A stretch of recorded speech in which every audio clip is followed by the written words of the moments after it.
የክለባችን አርሰናል የመስመር አጥቂ የሆነው ብራዚላዊው ጋብርኤል ማርቲኔሊን የተመለከተ በጣም ወሳኝ የተባለና ታማኝነቱ የተረጋገጠ መረጃ ስለ ማርቲኔሊ ትላንትና ምሽቱ ተሰምቷል። አሌሃንድሮ ጋርናቾ ወደ አርሰናል ሊመጣ ነው ወይ? ይህ እንግዲህ ትላንትና በተለይ ትዊተር ላይ ኢንተርኔቱን ሲያናጋ ያመሸ መረጃ ነው። በቼልሲ ቤት የሚገኘው ጋርናቾ ወደ አርሰናል ሊመጣ ነው ወይ? ስለዚህም ጉዳይ እማነሳላችሁ ነገር ይኖራል። በተጨማሪ ደግሞ ትላንትና ፋብሪዚዮ ሮማኖ ስለ ሶስት ተጫዋቾች ስለ አርሰናል ስለሚመለከት ወሳኝ መረጃ አጋርቷል። አንደኛው ስለ ሪካርዶ ካላፊዮሪ ነው። አርሰናልን ይለቃሉ ወይ ወደ ሪያል ማድሪድ ይሄዳሉ የሚለውን አንስቷል። በተጨማሪ ደግሞ ስለ ሳንድሮ ቶናሊ እና ስለ ሞርጋን ሮጀርስ አዳዲስ መረጃዎች ወጥተዋል። ከዛም በተጨማሪ ደግሞ የመድፈኞቹ ተወዳጁ የኋላ ደጀናችን ግንብ የሆነው ዊሊያም ሳሊባ አዲስ ሪከርድ መጋራት ችሏል። እንደዚሁም ትላንትና ምሽት ቆንጆ የሚባል ቆይታ ወይም ቃለ መጠይቅ አድርጎ ነበረ። በጣም ጥሩ ሀሳቦችን አንስቷል። እነዚህን ሁሉ እንደተለመደው በአማረ መልኩ ወደ እናንተ አደርሳለሁ። አብርሃም ፍቅሬ ነኝ። ይህ ቻናል እንግዲህ አርሰናልን የተመለከቱ ዜናዎችን በየቀኑ ወደ እናንተ የሚያደርስ ቻናል ነው። በስተመጨረሻም የሌሎች ቡድኖችን መረጃ ያደርሳል። በኢትዮጵያ ትልቁ የአርሰናል ዜናዎችን የሚያደርሰው ቻናል ነው። ስለዚህ ያልተቀላቀላችሁ የመድፉ ደጋፊዎች ካላችሁ ሰብስክራይብ ማድረግ መቀላቀል ቤተሰብ መሆን አትርሱ። እንደተለመደው ቪዲዮ ለበርካቶች እንዲደርስ እናንተ ላይክ ስታደርጉት ለብዙዎች ስለሚደርስ ስትጀምሩ ላይክ በማድረግ እንድትጀምሩ በክብር ነው የምጠይቃችሁ። በቀጥታ ወደ መረጃዎቹ ልውሰዳችሁ። እንግዲህ መረጃውን የምንጀምረው በመግቢያ ላይ እንዳነሳሁት ከብራዚላዊው የክንፍ አጥቂያችን ጋብርኤል ማርቲኔሊ ነው።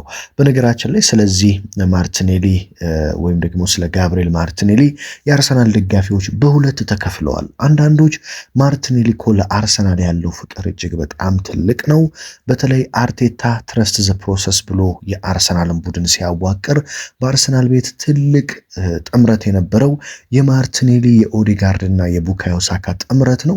ስለዚህ ማርቲኔሊ በአርሰናል ቢቆይ ተቀያሪ ወንበር ላይ ቢቀመጥ ጥሩ ነው እያሉ ሲያነሱ፣ አንዳንዶች ደግሞ አዎ ማርቲኔሊ ጥሩ አድርጓል፣ አርሰናልን ይወዳል፣ በስተመጨረሻ የተመኘውን የፕሪሚየር ሊግ ዋንጫ አሳክቷል። አሁን ግን ማርቲኔሊ አርሰናልን የሚመጥን ተጫዋች አይደለም። ስለዚህ አርሰናልን መልቀቅ አለበት። አርሰናልም በቀጣይ ዓመት ልክ እንዳለፉት ዓመታት ወይኔ ማርቲኔሊ እያለን መበሳጨት የለብንም፣ የተሻለ ተጫዋች ነው የሚገባን የሚሉ ደግሞ የአርሰናል ደጋፊዎች በጣም ብዙ ናቸው ማለት ነው። እንግዲህ ትላንትና ምሽት እኔ በዝውውር መረጃ እጅግ በጣም ከማምናቸው ታማኝነታቸው እጅግ ከፍ ካሉ ከነ ፋብሪዚዮ ሮማኖ ከነ ዴቪድ ኦርኔስቲን በተጨማሪ ፍሎሪያን ፕሊተንበርግ እንግዲህ በጣም በዝውውር መረጃዎች ላይ በተለይ ታማኝነቱ እጅግ በጣም ከፍ ያለ ጋዜጠኛ ነው። ብዙ ጊዜ ስለ ዝውውር መረጃዎች ሰርቶ አይሳሳትም። ያላቸው ነገሮች ሙሉ በሙሉ እውነት ሆኖ በስተመጨረሻ እነዛ ተጫዋቾች የተባለላቸውን ቡድን ይቀላቀላሉ። ታዲያ ፍሎሪያን ፕሊተንበርግ ትላንትና ምሽት ባየር ሙኒክ ማርቲኔሊን ከአርሰናል ለማስፈረም ሙሉ በሙሉ ዝግጅቱን ጨርሷል። ጋብርኤል ማርቲኔሊ በዘንድሮ የክረምት የዝውውር መስኮት የባየር ሙኒክ ዋነኛ ምርጫ ነው። ባየር ሙኒክ ማርቲኔሊን ልክ እንደ ተቀያሪ ወንበር ተጫዋች ይመለከቱታል። ሩጫው፣ ወርክሬቱ፣ ፍጥነቱ በባየር ሙኒክ ዘንድ የሚወደድ ነው። ስለዚህ በቀጣይ ዓመት ማርቲኔሊን በአርሰናል ማሊያ ሳይሆን በባየር ሙኒክ ማሊያ የመመልከታችን እድል እጅግ በጣም ሰፊ ነው ሲል እንግዲህ ፍሎሪያን ፕሊተንበርግ ትላንትና ምሽት አስነብቧል።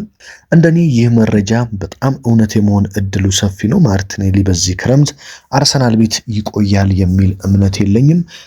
እኔ እንግዲህ ማርቲኔሊ መቆየት የለበትም ከሚሉ ወገኖች ነኝ። እንደ አንድ ጋዜጠኛና እንደ አንድ የአርሰናል ደጋፊ ጋብርኤል ማርቲኔሊ ለክለባችን አርሰናል በጣም ምርጥ ነገሮችን አድርጓል። አዎ የአርቴታ ፕሮሰሱ መጀመሪያ ነበረ። ነገር ግን አሁን ላለው የአርሰናል ደረጃ የሚመጥን ተጫዋች ነው ብዬ አላምንም። በስተመጨረሻ ደስ የሚለኝ ማርቲኔሊ የለፋበትን ያሁሉ በብዙዎች ዘንድ የተሰደበበትን የተተቸበትን የፕሪሚየር ሊጉን ዋንጫ ከፍ አድርጎ መሳም ችሏል። ስለዚህ ማርቲኔሊ አሁን ከአርሰናል ጋር ቢለያይ ያን ያህል የከፋ ነው ብዬ አላምንም። ስለዚህ ማርቲኔሊ ከአርሰናል ጋር የመለያያው ትክክለኛ ጊዜ አሁን ነው ብዬ ነው የማምነው። ታዲያ የጀርመኑ ባየር ሙኒክ ማርቲኔሊን ለማስፈረም በጣም እየተንቀሳቀሰ ነው የሚገኘው። ትናንትና ምሽት ከአርሰናል የዝውውር የሚመለከታቸው ሰዎች ጋር ስለ ማርቲኔሊ ጉዳይ እንደጠየቁ ባየር ሙኒኮች ተሰምቷል ማለት ነው። በመቀጠል እንግዲህ ሁላችሁም ልትሰሙት የምትጓጉለት አንድ መረጃ አለ ብዬ አስባለሁ። ምክንያቱም ትላንትና ምሽት በተለይ ትዊተር የምትጠቀሙ ሰዎች ካላችሁ የኔ ተከታይ ሆናችሁ ዩቲዩብ ላይ አሌሃንድሮ ጋርናቾ ወደ አርሰናል የሚሉ በጣም ትልልቅ ላይክ ያላቸው መረጃዎችን የአሌሃንድሮ ጋርናቾን የአርሰናል ማሊያን አስለብሰው ተለጥፈው አይታችሁ ሊሆን ይችላል። ይህ ግን በፍጹም ሙሉ በሙሉ ከእውነት የራቀ ሐሰተኛ መረጃ ነው። እነዚህ ቻናሎች እንግዲህ ሁልጊዜ ክረምት ሲመጣ የተጫዋቾች የዝውውር መስኮት ሲከፈት እንደዚህ አይነት የተዛቡ መረጃዎችን በማጋራት ደጋፊዎችን ግራ የሚያጋቡ የሚያወዛግቡ ቻናሎች ናቸው። ትላንትናም እነዚህ ትልልቅ የሚባሉ ቻናሎች በነገራችን ላይ ላይካቸው በጣም ትልልቅ ነው። ለምሳሌ ነው ያየኋቸው ወደ 100 ምናምን ሺህ ላይክ ያለው አለ። እንደዚሁም ደግሞ አሌሃንድሮ ጋርናቾ ወደ አርሰናል በሚል ፖስት ስር 86 ሺህ ላይክ ያለው አለ። ከ190 ሺህ በላይ ላይክ ያላቸውም ቻናሎች አሉ። ስለዚህ እነዚህ ሙሉ በሙሉ ውሸት ናቸው። አሌሃንድሮ ጋርናቾ እና አርሰናል መካከል ምንም አይነት ንግግር የለም። ያው ይህንን ያነሱት ብዙ ጊዜ ክረምት ሲመጣ አርሰናል ከቼልሲ አንድ ተጫዋች ስለሚያስፈርም ያው ባለፈው ዓመትም ማዱኬና ኬፓ ከቼልሲ እንደመጡ ይታወቃልና ብዙዎች በቃ ዘንድሮም ከቼልሲ አንድ አይቀርም በሚል ነው እንደዚህ እያደረጉ ያሉት። ነገር ግን በፍጹምና በጭራሽ ከእውነት እየራቀ መረጃ ነው ማለት ነው። አሁን እንግዲህ ስለ ሪካርዶ ካላፊዮሪ፣ ስለ ቶናሊና ስለ ሞርጋን ሮጀርስ ወሳኝ የተባሉትን መረጃዎች ደግሞ ላጋራችሁ። እንግዲህ እኔም በግሌ በመጀመሪያ ደረጃ ስሰማው በጣም አስግቶኝ የነበረው መረጃ የሪካርዶ ካላፊዮሪ ጉዳይ ነው። ምክንያቱም በአሁኑ ሰዓት አርሰናል ቤት የተረጋጋና መነካት የለበትም ብዬ የማምነው ቦታ የአርሰናል የግራ ተከላካይ ስፍራ ነው።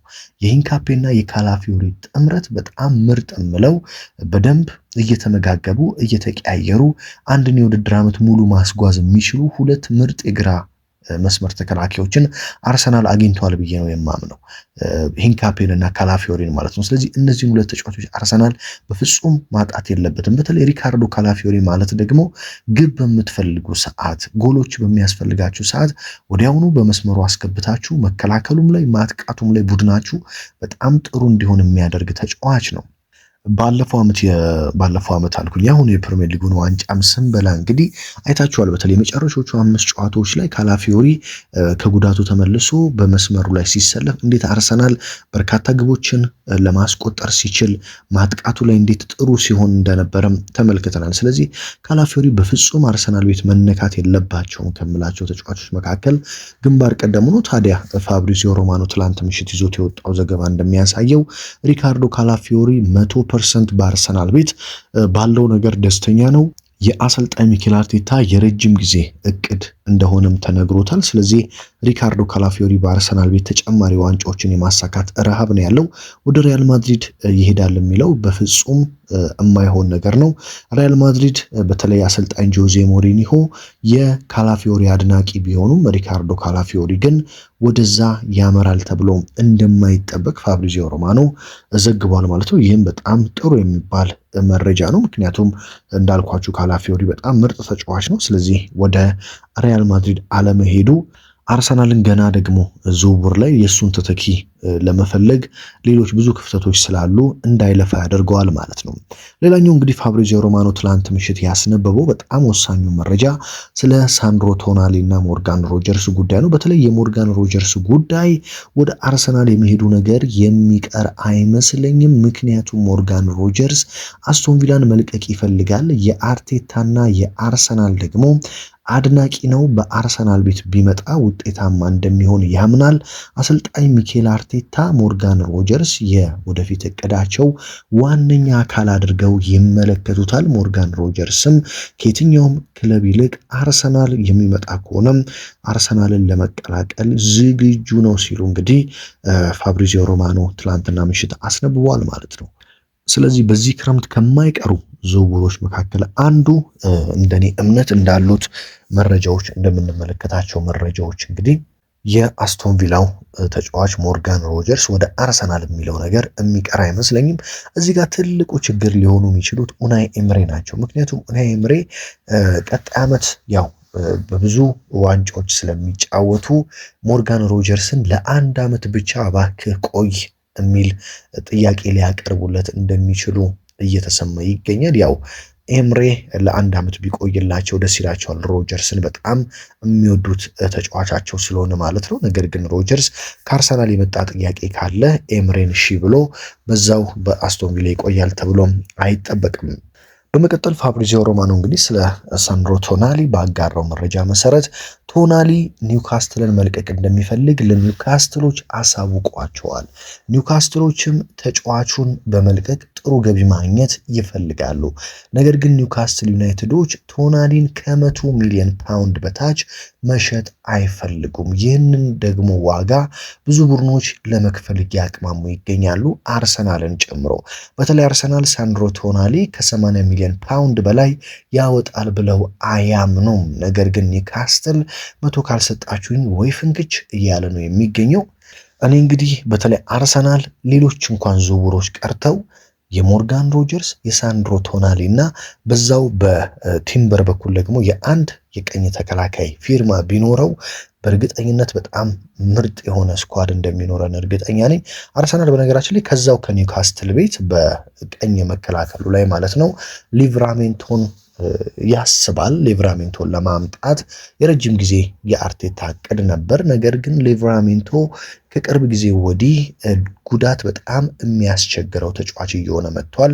ይህ ደግሞ ለአርቴታ ድጋሚ እንዲያጤኑበትና የሊቨራሜንቶን ጉዳይ እንዲተውት ሊያደርጋቸው እንደሚችል መረጃዎች ያሳያሉ። ምክንያቱም ሊቨራሜንቶን አምጥታችሁ አስቡት፣ ሊቨራሜንቶን ቢጎዳ ቲምበርም ያው ጉዳት የሚታማ ተጫዋች ነው፣ ቢጎዳ ከባድ ነገር ነው የሚፈጠረው። ስለዚህ አርቴታ ይህንን ጉዳይ በድጋሚ እያጤኑበት እንደሚገኙ ከአርሰናል ዝውውርን ከሚመለከታቸው አካላት ጋር መረጃዎች ያሳያሉ ማለት ነው። በመጨረሻም እንግዲህ ዊሊያም ሳሊባ የሰበረው ወይም የተጋራው ሪከርድ ምንድን ነው የሚል ጥያቄ ማንሳታቸው አይቀርም። ዊሊያም ሳሊባ እንግዲህ በእግር ኳስ ታሪክ የመሃል ተከላካይ ሆኖ በ100 ሚሊዮን ዩሮ እና ከዛ በላይ የሚሸጠው ሁለተኛው የመሃል ተከላካይ በመሆን አዲስ ታሪክ ክብረ ወሰን ተጋርቷል። ከዚህ በፊት 100 ሚሊዮን እና ከዛ በላይ የሚያወጣው ተከላካይ የሊቨርፑሉ ቨርጂል ቫን ዳይክ ብቻውን ነበረ። ከትላንትና ጀምሮ ግን የዊሊያም ሳሊባ ገበያ ዋጋ በጣም ከፍ በማለቱ ይህንን መጋራት ችሏል ማለት ነው። ትናንትና ምሽት ሳሊባ በጣም ቆንጆ የሚባል ቃለ መጠይቅ አድርጎ ነበር። በቃለ መጠይቁ ላይ ያነሳው እኔ በጣም ደስ ያለኝና እናንተም መስማት አለባችሁ ብዬ የማስበውን አንድ የመለሳትን መልስ ላንብብላችሁ። እንግዲህ ዊሊያም ሳሊባ በጋዜጠኛው ስለ ውድድር ዓመቱ ከተጠየቀ በኋላ ምን ሲል ነው በቀጥታ እየመለሰው? ብዙ ሰዎች አርሰናል ላይ ያፌዙብንና ያንኳስሱን ነበረ። በደረጃ ሰንጠረዡ አናት ላይ ወይም ደግሞ በአንደኝነት እየመራን በነበርንበት ጊዜ እንኳን በመጨረሻው ሰዓት ዋንጫውን ያጡታል፣ ዋንጫውን አይበሉትም እያሉ ይናገሩ ነበር። እነዚህን ሰዎች ዝም ማሰኘት የሚቻለው በአንድ መንገድ ብቻ ነበር፣ እሱም ዋንጫውን በማሸነፍ። አሁን የፕሪሚየር ሊጉ ሻምፒዮን መሆን ችለናል። ከእንግዲህ የሚናገሩት አንዳች ነገር አይኖርባቸውም። እዚህ በመጣሁበት ወደ አርሰናል በመጣሁበት የመጀመሪያ ውድድር ዓመት እጅግ ድንቅ የሆነ እግር ኳስ እንጫወት ነበር። በዚህ ዓመት ዋንጫው ይገባን ነበር ብዬ አስባለሁ። ነገር ግን በመጨረሻ ሁለተኛ ሆነን ስናጠናቅቅ ሁሉም ሰው ያፌዝብን ጀመር። በቀጣይ ዓመትም ቢሆን ጥሩ እግር ኳስ ተጫውተናል። አሁንም ግን ሁለተኛ በመውጣታችን ሰዎች አሁንም ዋንጫውን አጣችሁ ማለታቸውን ቀጥለውበት ነበር። ይህ ነገር ሲደራረብ ግን ዋንጫውን በዚህም ሆነ በዛም ብለን ማምጣት ብቻ እንዳለብን በቁጭት ቆረጥን። ስለ ሰዎች ንግግር አያገባንም።